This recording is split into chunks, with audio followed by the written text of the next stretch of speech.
Hello everyone, फिर से एक बार स्वागत है आपका डेबिट एंड क्रेडिट पर। डेबिट एंड क्रेडिट एक प्लेटफॉर्म है जहां पर हमारी कोशिश है अकाउंटेंसी के सब्जेक्ट को एक सिंपल तरीके से कंसेप्चुअल बैकग्राउंड को सामने रखते हुए लॉजिकल वे में प्रेजेंट करने की। क्लास 12th की इस सीरीज में हमारा जो ऑनगोइंग टॉपिक है वो है कैश फ्लो स्टेटमेंट और उसके पहले 3 पार्ट्स हो चुके हैं। आज इस चौथे पार्ट में हम कुछ इंपॉर्टेंट टॉपिक्स पर डिस्कशन करेंगे। तो चलिए शुरुआत करते हैं। आज का हमारा पहला टॉपिक है प्रपोज्ड डिविडेंड। प्रपोज्ड डिविडेंड के अलग अलग केसेस क्या हो सकते हैं और उनको आपको कैसे ट्रीट करना है, उस पे हम डिस्कशन से शुरुआत करते हैं।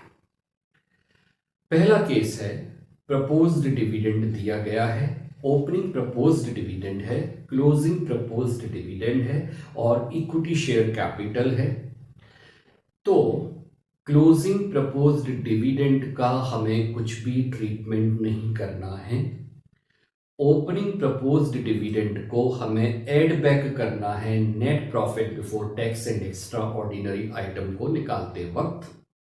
साथ ही साथ प्रपोज्ड डिविडेंड को ही एज ए पेमेंट शो करना है फाइनेंसिंग एक्टिविटीज में। तो केस नंबर 1 क्या हुआ? ओपनिंग प्रपोज्ड डिविडेंड दिया हुआ है, क्लोजिंग प्रपोज्ड डिविडेंड दिया हुआ है, कैपिटल में सिर्फ इक्विटी शेयर कैपिटल है।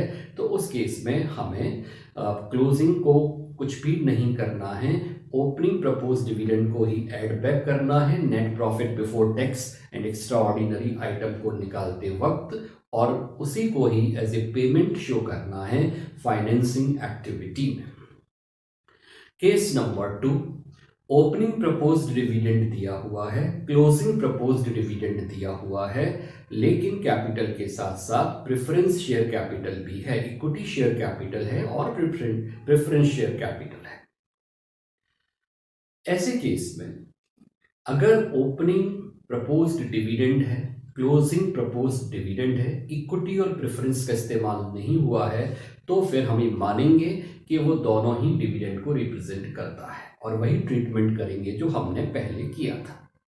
लेकिन अगर प्रपोज्ड इक्विटी डिविडेंड का ओपनिंग बैलेंस दिया है और प्रपोज्ड इक्विटी डिविडेंड का क्लोजिंग बैलेंस दिया गया है, तो ऐसे केस में हमें प्रपोज्ड इक्विटी डिविडेंड का ओपनिंग बैलेंस को ऐड करने से पहले प्रेफरेंस शेयर कैपिटल पर जो भी रेट ऑफ डिविडेंड दी गई है उसे अप्लाई करते हुए प्रेफरेंस शेयर कैपिटल का डिविडेंड निकालना पड़ेगा और उसको पहले ऐड करना पड़ेगा।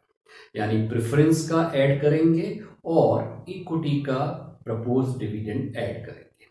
साथ ही साथ ये दोनों ही डिविडेंड पेमेंट में भी शो करेंगे फाइनेंसिंग एक्टिविटी में।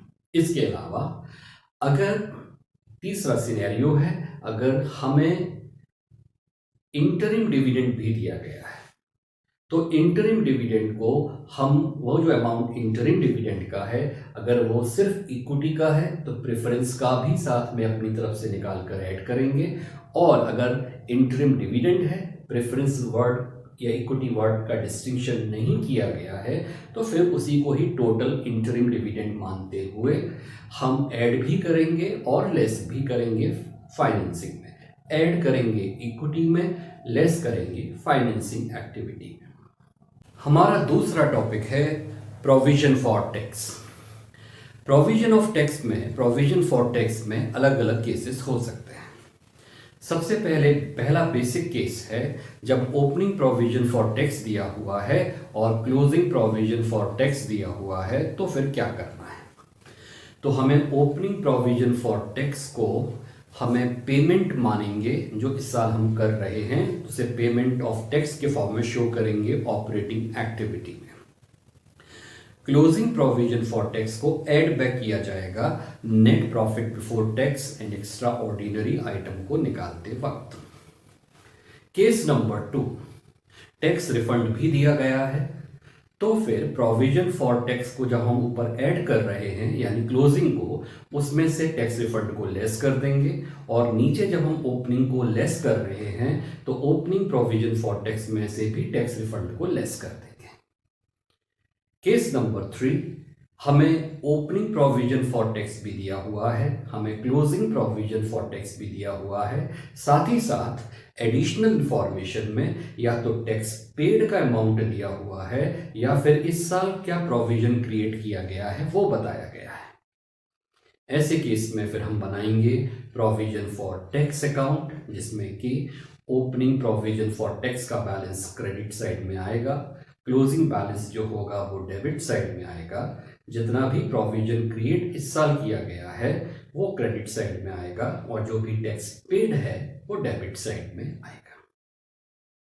तो दो इंपॉर्टेंट एडजस्टमेंट जो बहुत कॉमन है, प्रपोज्ड डिविडेंड और प्रोविजन फॉर टैक्स, इसके बारे में हमने बात करी। इसके अलावा कुछ और टॉपिक्स पर बात करेंगे अगले